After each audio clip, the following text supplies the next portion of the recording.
Let us begin with the Samos realm, which was formed after they'd beaten up the Avars. Samo ruled for 35 years, and after his death, even though he had 22 sons and 15 daughters, or so they say, the realm disappeared into nowhere, which, however, gave space for the Great Moravian Empire to be formed in the 9th century. In 863, something great happened. Saint Cyril and his little brother Methodius came from the Byzantine Empire to spread Christianity among the Slavs.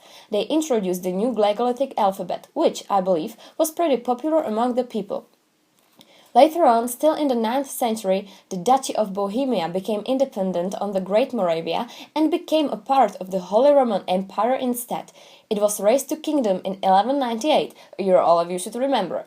Anyway, the Duchy of Bohemia, the Přemysl dynasty, Přemysl Oráč, Lubuče the Duchess, Wenceslas I, Duke of Bohemia, also known as the patron saint of the Czech state. So many famous people, yet the Přemysl dynasty ends with Wenceslas III of Bohemia, who didn't manage to have any children. And then comes to the throne the Luxembourg dynasty, namely Charles IV. He was the first Bohemian king to ever become a Holy Roman Emperor, and that's really something.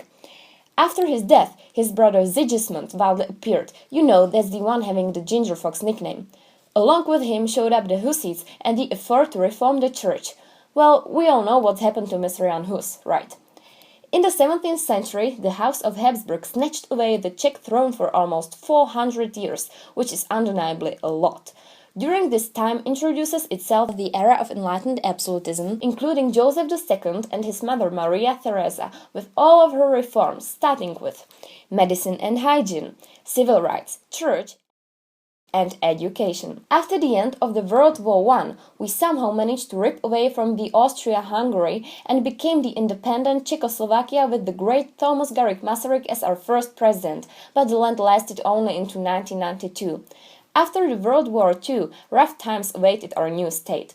In 1948, we fell into the depths of communism for a long 40 years, and in 1968 we were occupied by the Soviets.